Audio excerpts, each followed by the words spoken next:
Welcome to the Low Carb Conferences podcast. I'm your host, Dr. Jeff Gerber, and today our special guest is Marty Kendall, and he'll be speaking at our conference in February. So how's it going today, Marty? Awesome, Jeff. Great to chat, mate. Great to have you. And by the way, congratulations to your son who just won some type of national powerlifting competition. Yeah, he lifted very heavy weight. Back in lockdown, he got really serious about lifting, and then got type 1 diabetes in December, and from there gained a ton of strength, and yeah, set a national powerlifting deadlift record, 241 kilos, which is 506 pounds. So yeah, I've been basking in the reflected glory of that and having a whole lot of fun tagging along with him. So yeah. Well, it's great to enjoy life through your kids. Yeah. I'm now Mikey's dad and Jazzy's dad, so it's a great place to be. That's good. So, yeah, a little bit more about Marty. He's a civil engineer whose focus is optimizing nutrition using a data driven approach. His interest in nutrition began almost 2 decades ago in an effort to help his wife, Monica, gain better control of her type 1 diabetes. Since then, he has developed a systematic approach to nutrition tailored for a wide range of goals, contexts, and preferences. Over the past 5 years, Marty shares his research online. He's developed Nutrient Optimizer and data-driven fasting to guide thousands of people on their journey towards nutritional optimization. I met Marty actually in 2016 when I visited Australia, spent some time with his lovely family, and it was just a blast. Yeah. So Marty, if you can provide us with some more background and tell us about your personal and professional interests.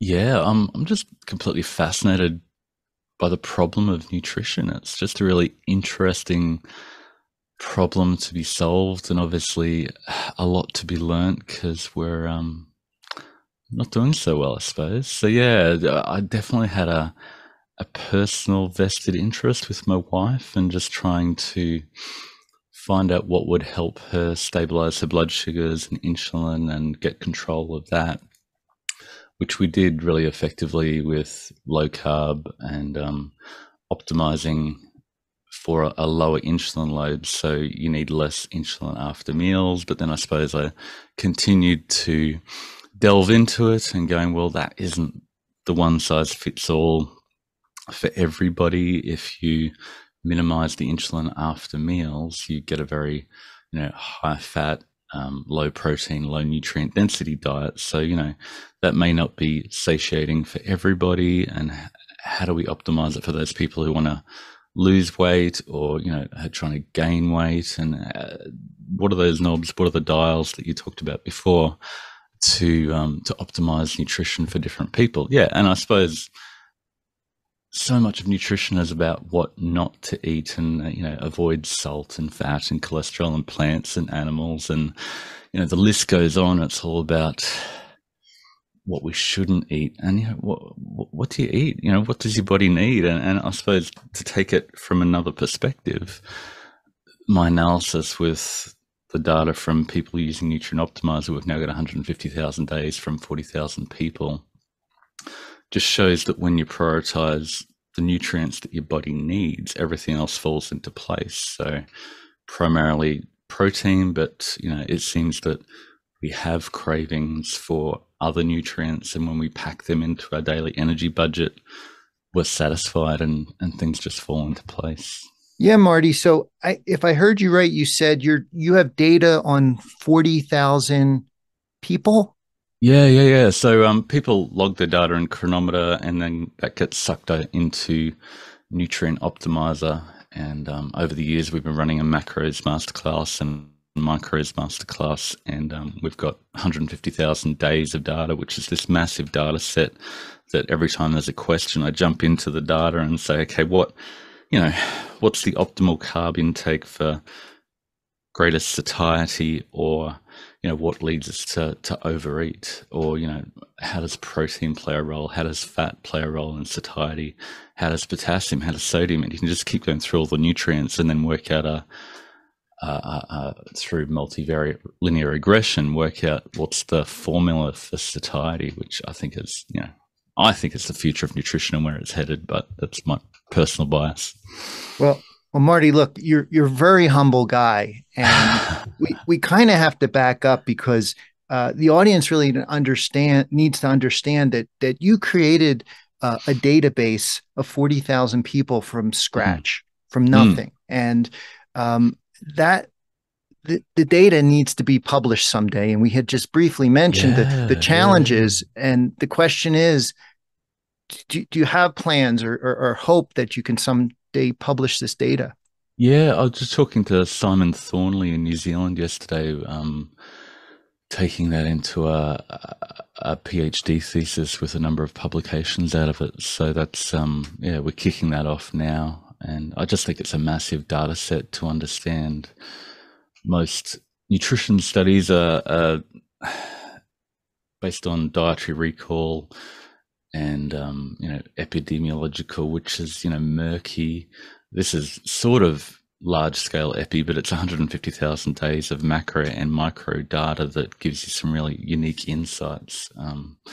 Yeah, so hopefully before long it'll be published in the wider nutrition literature. But yeah, as I said, so much of our nutrition has been about avoiding nutrient X because it's bad. But once we say, well, rather than deprivation, we need to reverse the question to say, what does our body need from the food we eat? And once you do that, everything else settles down. Rubbenheimer and Simpson have done some amazing work in protein leverage, but it just seems it's not just protein or amino acids. We crave everything our bodies need, all the essential nutrients. Yeah. Yeah, so backing up a little bit further, so it started with Monica and type 1, and now your son Yeah, is type 2, type yeah. 1. So there's definitely a genetic factor going on there. Mm, And so initially it was looking at insulin load, but you went further with it. And what really resonates with me and your audience, and you mentioned it briefly, are these three measurements where you describe a need to tweak these measurements in yeah. terms of optimizing your own personal nutrition. And the Mm. analogy is to the knobs on an old audio amplifier. And the three measurements are the Yep. insulin load, the nutrient density, and the energy density. Mm, And people have probably described them in the past in different ways, but it's the way that you put all these three things together, mm. and you come to realize that they're not independently they're not independent factors. They all Yeah. work together. But Yep. uh, tell us a little bit more about that. Yeah, that's the fascinating thing about nutrition, and that's why it gets so confusing so quickly, is that it's a multi-variable system, and you can't just, say I'm going low carb without affecting your protein and fat, and as well as all the other micronutrients you're getting. So the first part for somebody who is insulin resistant and has really wildly oscillating blood sugars, we guide people to dial back their carbohydrate to the point that they get normal, stable blood sugars. And I think that's really important because when your blood sugars are rising really quickly and crashing down, you get reactive hypoglycemia. Zoe did some interesting work looking at the Big Dipper study with 1,000 people with CGMs and showed that people who have crashing blood sugars back below their normal, they eat more at that point. And that's, I think, where insulin becomes problematic and blood sugars become problematic, is when our blood sugars get below what we're used to and we crave more, we eat more. And when that continues, we just continue to eat more, gain more body fat, and we then need more insulin to keep all our energy in storage. And that's my perspective from a type 1 life with two type 1s in the family. Insulin is really the hormone that holds all our body fat in storage and stops it from disintegrating, whether you're type 1 or type 2. So that transitions to satiety. If your blood sugars are stable, then the next priority, if you want to lose weight, is to eat for satiety, not to satiety. It's not eat fat to satiety. It's design your diet in a way that will maximize satiety, which is a higher protein percentage, as well as all the other micronutrients that your body craves within your energy budget. And then that decreases your body fat, and therefore that reverses insulin resistance, which is your body needing to hold on to more energy and therefore needing more insulin to do that. So yeah, I've just got some fascinating insights in just watching my wife and my son's CGMs all day and understanding the insulin and how insulin works in the body, which I just, I'm privileged to have that opportunity. Yeah. Well, look, not everyone is alike, and not everyone is type 1, and not everyone is type 2. Not everybody Mm, is insulin resistant either. mm, And mm, so you really have to, consider the individual. yeah. And so if you're just focusing on insulin load without addressing energy that's coming in or Mm, protein, you're going to mm, miss the mark. And that's what's so lovely about your approach, because you're really addressing every aspect of it. And mm. so some people argue, well, protein's not as satiating as fat, fat that comes in, and nutrients are not satiating. So, what are your thoughts about that? Micronutrients, yeah, Oh, your bulletproof coffee is incredibly satiating and it feels really filling. You can have three of them and you don't want to eat for the rest of the day, but you may have just chowed down 3,000 calories to get that satiety. But if you want satiety per calorie or satiety per unit of energy, whatever, some people get triggered at the concept of calories, but you've got to, you know, it's not a subjective thing. It's really helpful. That's where the data comes in to help quantify satiety, to understand what is satiating per calorie. And it's definitely protein that is number one in every iteration of the analysis.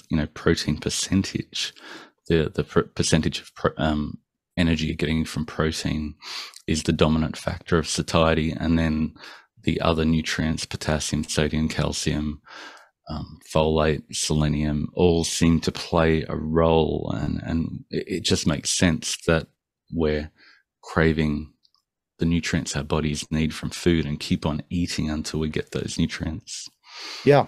Well, this brings up an example. A new patient of mine that had come in today, actually very thin individual, Mm. and had discovered low carb and keto a couple years back, and felt great on the diet, but was basically wasting away. Very thin, very little muscle. And Yep. we took a look at the diet, and the individual is consuming 70% of calories from fat Mm. and getting about 80 grams of protein a day. And and the person really doesn't have a problem with insulin, as far Yeah. as I could tell. We actually just ordered some blood work today, and I said, look, the problem is you're not getting your nutrients. You're not getting enough protein. You're not Mm. getting enough micronutrients. You're filling up on fat. Mm. And the individual kind of had a hard time wrapping that around their head. and Yeah. and so we're going to be seeing back, and we're going to try to tweak this diet and get this person in the right direction.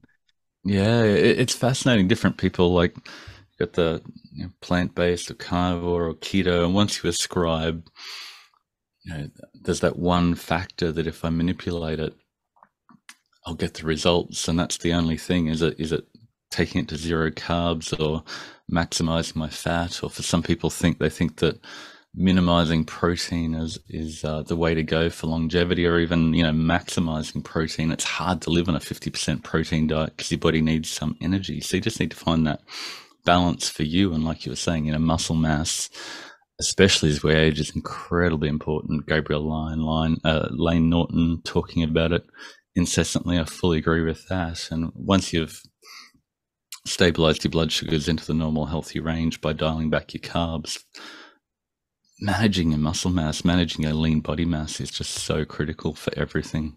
And protein definitely plays a role, as well as lifting heavy things. Yeah, well, it's interesting. I mean, your focus is really talking about what should go in, Yeah. whereas the message has been what shouldn't go in. But Yeah. you're saying, look, these are the things that should go in. But yeah, you don't talk much about the output side of it, and yet the audience probably doesn't recognize that that you stay fit and you move and you're very active, and Yeah. obviously you've influenced your family and your son to do a powerlifting Yep. competition. But Yeah. again, maintaining healthy muscle mass throughout life is really important in terms of Oh, processing energy. so critical. And yeah, I just did a bunch of analysis on the data, and just it showed again that the amount of muscle mass is directly proportional to how much energy you burn. So if you lose your muscle mass, your required calorie intake just continues to shrink and shrink and shrink, and therefore you're not getting nutrients and protein within your daily energy budget. So if you want to eat more, get more nutrients, be active, be strong, especially in aging, it's just so critical. Menopause, I mean, Robinheimer and Simpson did a fascinating paper on menopause and the role of protein leverage in that. And as females, hormones drop, as the estrogen drops, as the FSH drops with age, they struggle to hold on to muscle mass, and the body goes, I need more protein to build my muscle, to maintain that muscle. And if minimizing protein or not prioritizing protein, you're just going to end up overeating and getting fat. And it's just a really simple explanation of what so many of us see as we get older. We're just not prioritizing the protein we need and eating too much energy to get the protein and nutrients we need. Yeah.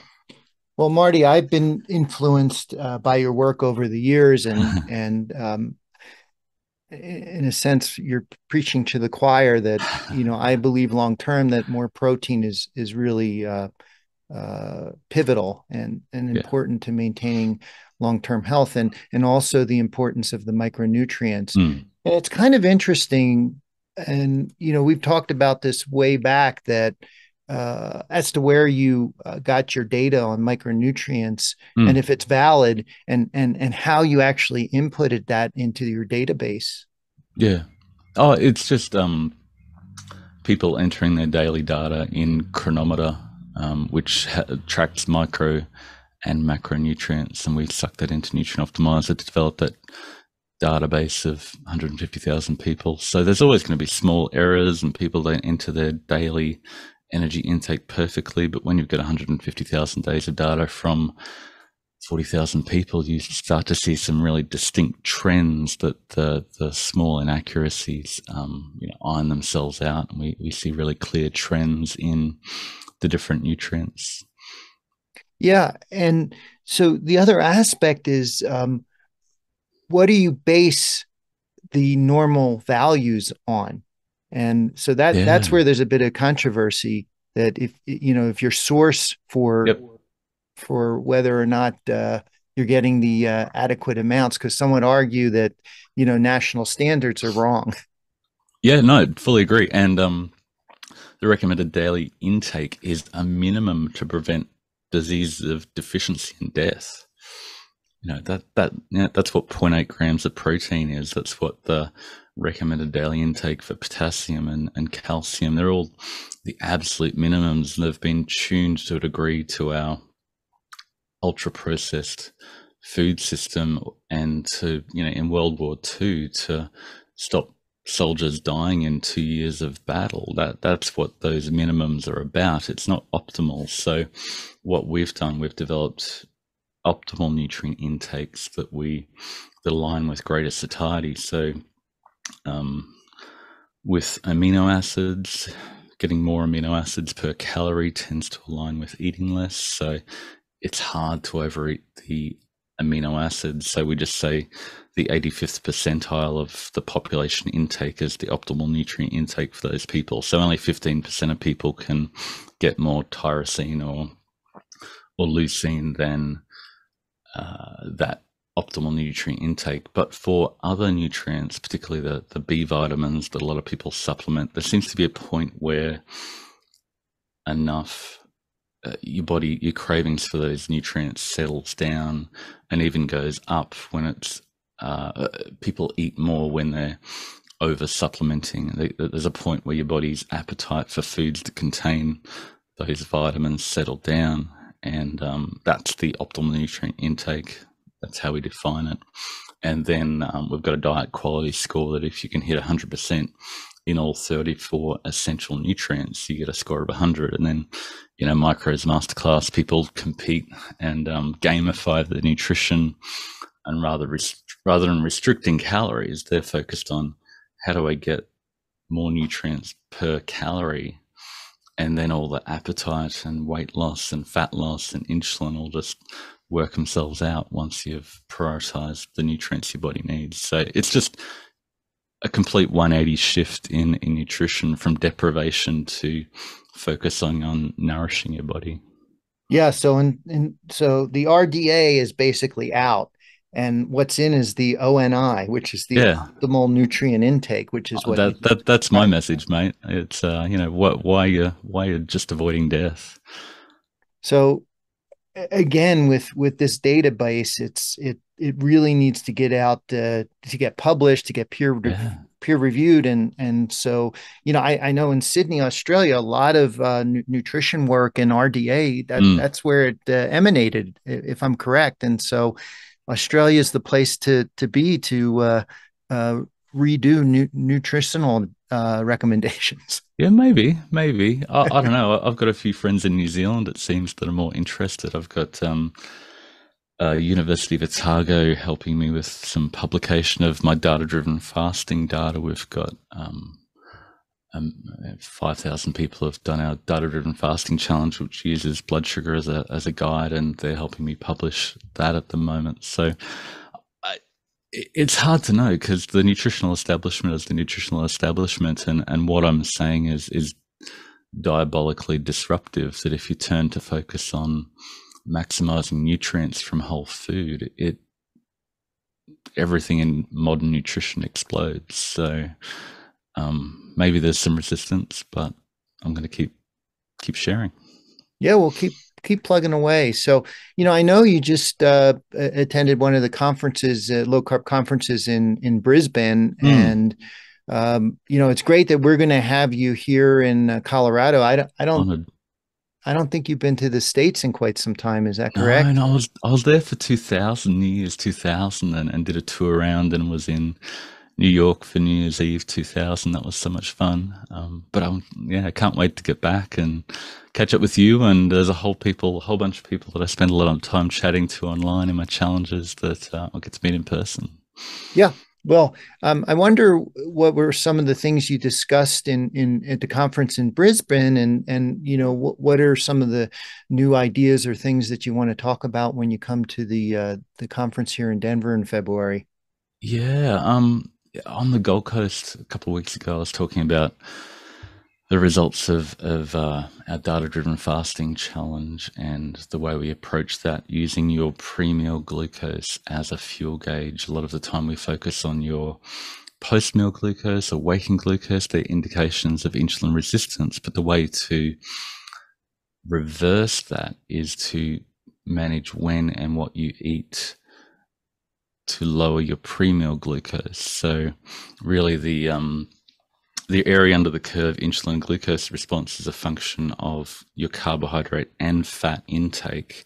So if you can dial back your carbs and fat while prioritizing protein, and then wait for your glucose to drop below what's normal for you, validate your hunger, it's time to eat again. And as you gamify the process by chasing a lower pre-meal blood sugar, all the other things work into place, especially insulin. And I was talking about, that I get a bit annoyed at the focus on insulin and insulin resistance, and going back to the early insulin load, avoiding insulin by minimizing carbs and giving fat a free run, I think is counterproductive in the long term. You need to manage your carbs and fat, and that then reduces your body fat, which then lowers your basal insulin, which is the majority of your insulin, especially for people on a low carb diet. So if you really want to manage your insulin resistance and insulin across the day, it's a matter of optimizing for better body composition, and then insulin looks after itself. So as Ted says, the the root cause of insulin resistance is energy toxicity, and we need to manage which goes back to satiety. So we need to manage what we eat to optimize for satiety until we attain the body composition we need. So that's my little passion. My son wouldn't be alive at the moment. My wife wouldn't be alive without insulin. My son wouldn't be lifting 231 kilos without insulin and protein. So insulin is a really important hormone, and we manage it by managing the amount of energy stored in our body. So Yeah. anyway, that's my passion project there. Yeah. Well, look, actually, there's a lot of common themes there that you just mentioned. And at the conference next year, we're going to have some different perspectives. I'm excited that what you're doing with the conference, I think, is moving on from some of the beliefs in keto world that I think, a lot of people, Ted and Andreas, are moving forward to prioritize satiety and, nutrients per calorie, protein percentage that helps people manage that root cause rather than just micro focusing on carbs and insulin. A lower carb diet is definitely really helpful for a lot of people, but that's not the only thing to manage. It's, we're all getting fat because we're eating a combination of fat and carbs together that drives a super physiological dopamine response to those cookies and croissants and Mars bars that are a combination of fat and carbs together that keep our blood sugar and insulin raised and store fat. And that's the problem. That's the enemy. And if we dial back both fat and carbs, then we get greater satiety. Once we get a better body composition, then we're doing a lot of activity, you can bring that energy back in, and it's not the devil if you're active. Yeah, sure, Marty. So obviously you have a lot of experience with type 1. And so what do you find about some of the amino acids that can potentially drive insulin, and what's your been experience with that? It's fascinating. The early days of what I was looking at was the food insulin index, and looking at how type 1s need to dose for protein, and carbs raise insulin the most in the short term. Protein requires insulin over 5 to 8 hours, about half as much in the first 3 hours, and over 8 to 10 hours the body requires some insulin to respond to the fat. But that's really, the body welcomes aboard fat and says, we've got plenty of room to store you, come on down. And therefore you only need a little bit of insulin to hold that fat in storage. Meanwhile, carbs sort of have that spike insulin response because there's really minimal room to store that energy. So there's a really abrupt response because your body's got to halt all the release of stored energy until you use up the carbohydrate. Protein, if you don't have insulin, you can't build muscle like my son from the protein.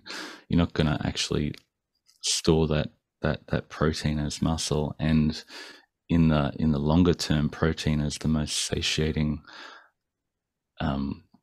macronutrient. So if you're prioritizing a higher percentage of protein over the longer term, your total insulin requirement will be lower. Your basal insulin requirement will be lower. So by prioritizing protein, you're attacking the basal insulin, which is the majority of your daily insulin requirement. So yeah, prioritize protein. You'll address the basal insulin, which is the dominant portion of insulin. Sure. I have some patients that say, if I eat certain types of protein, it spikes my insulin. Yep. And I say, well, it doesn't spike your insulin like carbohydrate does. And there is a requirement for protein. Does Monica, does your son find that there is certain protein that tends to spike insulin? Yeah, you definitely need to have insulin with your protein. Like Moni will have a steak for lunch and then dose with 50 grams of carbs over 50 grams of carbs, say, for 100 grams of protein over 5 hours, and that manages the blood sugar response really nicely. But I think hyper focusing on the insulin response in the few hours after you eat, while giving fat a free pass, which leads, you can store dietary fat as body fat. And once you're storing more body fat, your basal insulin just ramps up and up and up. So 70 to 80% of Monty and Mike's insulin requirements each day is the basal insulin, which is really important to manage. And the way to manage that is not be over fat. So if you're on a low carb diet, your post meal insulin is already quite low, and the focus needs to turn to body composition to reduce the basal insulin. Yeah. Okay, Marty. Well, very good. And what are some of your thoughts about what you want to discuss when you come to the States here in February? Yeah, I'm really excited about the concept of where is nutrition headed, because I think that the dominant paradigm out there is don't eat plants. The combination of belief base from all the beliefs around nutrition and the ethics around nutrition that combine really nicely with the profit that's available from nutrition, from feeding people nutrient poor, low satiety foods. And I think that's the dominant paradigm. And if we don't change that, it's pretty scary. So I want to tell people that regardless of what your dietary preference is, your diet doesn't need a name or a belief system. It just needs enough nutrients. So if you're seeking out the nutrients from what you eat, everything else settles down, and you can tailor that for a plant-based diet or a keto diet or a low-carb diet or a carnivore diet. As long as you're seeking out enough nutrients from the food you eat, everything else falls into place. Yeah, I actually think they want us to eat more plants. I think you had mentioned eating less plants. Oh, different people demonize different parts, but rather than fearing things, if you prioritize what your body needs, everything else just all the noise dissipates beautifully. Yeah, well, look, we're definitely looking forward to have you to come to the conference. And look, I know you've been on the speaker circuit in Australia, and what is it that you enjoy when you come to these events in person?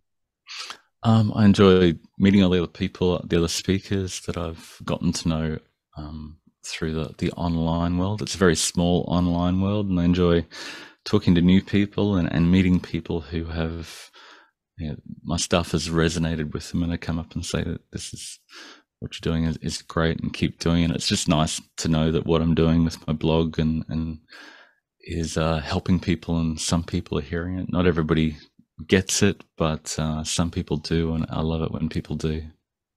Yeah, and I know you've also written quite a few little self-help books on. Yeah, I wrote a book, Big Fat Keto Lies, just trying to point out the limitations of just chasing ketones as your only end goal.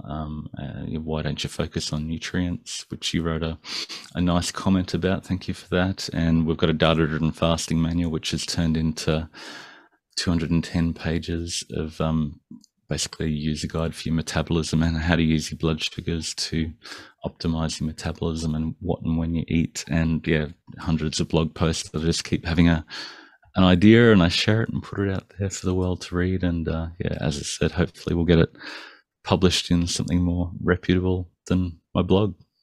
Yeah, well, we hope that happens, Marty, sometime soon. And yeah, just to finish up, how can the audience find out more about you? Yeah, check out Optimizing Nutrition. Check out all my blog posts. We do a few challenges, data-driven fasting challenge, a macros masterclass to help people dial in their macros, and a micros masterclass, as I said, to help people chase the micros in their food. Yeah, and everything nicely falls into place from there.